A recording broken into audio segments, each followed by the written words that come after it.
औज़ुबिल्लाहिमिनश्शैतानिर्रजीम बिस्मिल्लाहिर्रहमानिर्रहीम।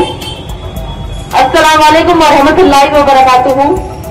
सैनशीन पर तशरीफ फरमा जनाब रियाजुल अफंदी साहब, जनाब अलमदार वालाजाही साहब, जनाब शरियार वालाजाही साहब, जनाब रऊफ साहब, जनाब सिद्दीक साहब, जनाब अनवर साहब, जनाब फराज साहब, मजलिस के जिम्मेदारान, यहाँ मौजूद मेरे भाइयों बुजुर्गों, सुनने वाली मेरी माँ और बहनों, इतने सालों से यकीनन चारमीनार हल्के की अवाम ने मजलिस इत्तेहादुल मुस्लिमीन को मोहब्बत से नवाजा है, मजलिस का साथ दिया है।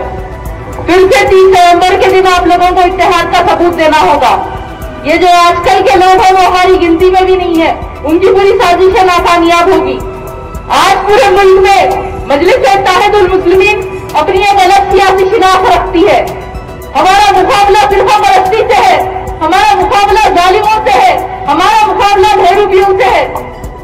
और सदर साहब चुप नहीं बोलते कि कांग्रेस आरएसएस की मां है, हम चुप नहीं बोलते कि कांग्रेस और बीजेपी एक ही सिक्के के दो रूप है। Soft Hindutva, hard Hindutva. 2022 में बीजेपी ने पूरे कर्नाटका के स्कूल कॉलेज में हिजाब बैन कर दिया था। हिजाब पहन के नहीं आना बोले, हिजाब के खिलाफ बोले, हिजाब को गलत बोले, तो वही कांग्रेस प्यार से हमारा काम पहचान रही। इसी साल में 2023 में कर्नाटका असेंबली इलेक्शन हुआ, वहां मजलिस के भी 2 उम्मीदवार थे। सदर साहब की हिदायत पर मैं भी वहां कैंपेनिंग के लिए गई थी और पूरे इलेक्शन के दौरान एक बार भी कांग्रेस ने यह नहीं कहा कि अगर कांग्रेस की हुकूमत कर्नाटका में बनती है तो हम हिजाब बैन रिवोक कर देंगे, हिजाब बैन को हटा देंगे। फिर भी 90% मुसलमानों ने कांग्रेस को अपना वोट दिया और मुसलमानों की बदौलत कांग्रेस ने वहां पे हुकूमत बनाई। पूरे 6 महीने हो गए इलेक्शनों के, लेकिन अभी तक कर्नाटका में कांग्रेस की हुकूमत ने ऑफिशियली ये ऐलान नहीं किया कि हमने हिजाब बैन रिवोक कर दिया है। हिजाब बैन अभी तक नहीं हटाए।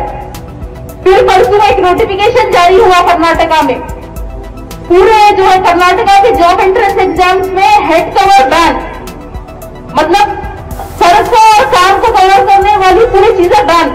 अगर सवाल करें तो बोले कि नहीं हम हिजाब का तो नाम ही नहीं लिए, हम हेड कवर बोले। अब मतलब तो वही हुआ ना, बीजेपी वाले गुस्से से बोल रहे हैं, थोड़ा प्यार से बोल रहे, अलग तरीके से बोल रहे। हम देखेंगे कि कर्नाटका में आखिर कांग्रेस की हुकूमत जो है कब तक हिजाब बैन ऑफिशियली रिवोक नहीं करते। चर्चाएं खास हो तो किस्से भी जरूर होते हैं, उंगलियां भी रुई पर उठती है जो मशहूर होते हैं।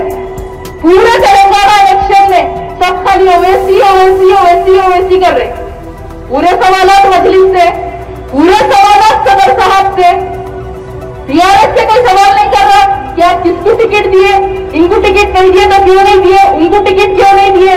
कोई कांग्रेस से सवाल नहीं कर रहा कि जो है आप कितने मुसलमान कैंडिडेट्स को टिकट दिए। जहां पे बीजेपी के स्ट्रॉन्ग कैंडिडेट्स है वहां पे आप क्यों वीक कैंडिडेट्स ठहरा करें।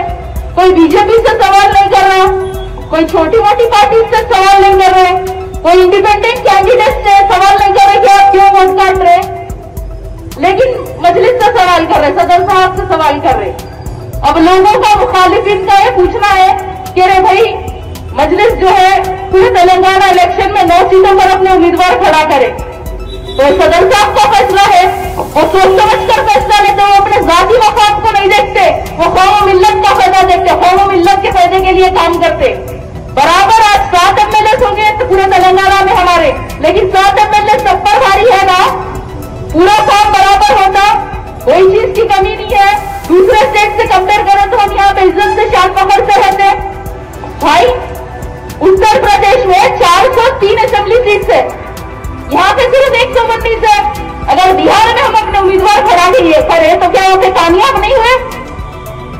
फिर एक सवाल करते मुखालिफी में मजलिस के गोशा महल से जो है मजलिस ने अपना कैंडिडेट खड़ा क्यों नहीं किया। कल सदर साहब ने उसका क्लैरिफिकेशन दिया।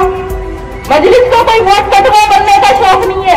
आप 2018 का रिजल्ट देखिए इलेक्शन का गोशा महल कॉन्स्टिट्यूएंसी में बीजेपी के कितने वोट थे, कांग्रेस के कितने थे, टीआरएस के कितने थे। कांग्रेस वोट कटवा साबित हुई, फिर कांग्रेस वहां पे उम्मीदवार खड़ा रही। मजलिस को तो जो है वोट कटवा वहां पे बनने का शौक नहीं है। उस कॉन्स्टिट्यूएंसी का आप लोग रेशियो निकाल लीजिए, देख लीजिए कितना पॉपुलेशन है, क्या है, फिर सोच समझ के जो है ना सवाल करिए। फिर एक और सवाल, जुबली हिल्स से क्यों सदर साहब अपना कैंडिडेट ठहराए? पहली बार ठहराए क्या? 2014 में 2014 में भी जुबली हिल्स से जो है वहां पे मजलिस का उम्मीदवार था। वहां पे हमारे 2 कॉर्पोरेटर थे जुबली हिल्स कॉन्स्टिट्यूएंसी में, हमारा कैडर है, वहां पे अवाम की खिदमत कर रहे थे सालों से। सेलिब्रिटी रहने से क्या होता, जो अवाम के दरमियान रहते, अवाम के साथ रहते, अवाम के अच्छे बुरे में वक्त में साथ रहते, उसको लीडर बोलते। आज वहां पे हमारे जो कैंडिडेट है वो कई सालों से वहां पे कॉर्पोरेटर है। तो लोग चाहे जितनी भी साजिशें कर ले, लेकिन हमें यकीन है कि इस बार फिर से हैदराबाद की अवाम मजलिस इत्तेहादुल मुस्लिमीन का ही साथ देगी। और आज पूरे 40 दिन हो गए, फलस्तीन और इसराइल की जंग जारी है। फलस्तीन में ना तो लाइट है, फलस्तीन में ना तो लाइट है, ना पानी है, ना फ्यूल है, ना कोई हथियार है, ना कोई मेडिकल फैसिलिटीज है। फिर भी वो बहादुर मुजाहिदीन अपने ईमान पे टिके हुए हैं। काश अल्लाह ताला हमें भी मस्जिद अक्सा का तहफ्फुज़ करने वाला बनाता। अगर जरूरत पड़े तो हम भी अपने किबला अव्वल के लिए अपनी जानें लुटा दे, लेकिन हम उनसे बहुत दूर है। लेकिन उनके लिए दुआ करना हमारा काम है, उनकी तहरीफ को जिंदा रखना हमारा काम है। अगर होता ईमान मदर के मुसलमानों जैसा, अगर होता जज्बा सुल्तान सलाउद्दीन अय्यूबी जैसा, तो उस मस्जिद अक्सा तो क्या हम पूरी दुनिया फतेह कर लेते। आज दुनिया के बड़े बड़े मुल्क खामोश है, बुज़दिल बने हुए हैं। आज दुनिया के बड़े बड़े मुस्लिम कायदीन खामोश है। तारीख उनकी खामोशी को याद रखेगी और अल्लाह ताला उनका जवाब लेगा। अगर आज पूरी दुनिया के मुस्लिम ममालिकों में इत्तेहाद होता तो आज हमको यह दिन देखने को नहीं मिलता। और तारीख गवाह है, जब जब मुसलमानों का इत्तेहाद रहा है हम कामयाब हुए हैं, हमने जालिमों को शिकस्त दिया। लेकिन जब हमारा इत्तेहाद टूटा, जब हम आपस में लड़ झगड़ने लगे तो हम जालिमों के शिकार बन गए। और दुश्मनों को हमारी कमजोरी मालूम है, वो डिवाइड एंड रूल पॉलिसी अपनाते। और हिंदुस्तान में भी कोई नहीं चाहता, ना बीजेपी चाहती ना कांग्रेस चाहती कि मुसलमानों की अपनी खुद की सियासी क़यादत रहे, मुसलमानों को अपना खुद का एक रहबर रहे। और अगर ऐसे में असदुद्दीन अवैसी साहब बेबाकी से उनका मुकाबला कर रहे, फिरका परस्ती का मुकाबला कर रहे, जालिमों का मुकाबला कर रहे, भैरूबियों का मुकाबला कर रहे, तो हमें चाहिए कि हम उनका साथ दें, उनके हाथों को मजबूत करें। आज हमारे मुल्क में जमहूरियत है, हम जमहूरी तरीके से इत्तेहाद को हमारे मजबूत कर सकते हैं। तो 30 नवंबर के दिन अपने एक वोट का इस्तेमाल करिए, अपने घरों से निकलिए, मजलिस के हक में वोट डालिए। आपके हल्के के उम्मीदवार जनाब जुल्फिकार अली साहब को भारी अक्सरियत से कामयाबी दिलाइए। शुक्रिया, अस्सलाम वालेकुम। इसी तरह के तमाम अपडेट्स, प्रोग्राम्स और एंटरटेनमेंट और दीगर तमाम मालूमात के लिए हमारे इस चैनल Z Now TV को YouTube पर सब्सक्राइब करें, फेसबुक, इंस्टा पर फॉलो जरूर करें। याद रखिए Z Now TV यही सच है।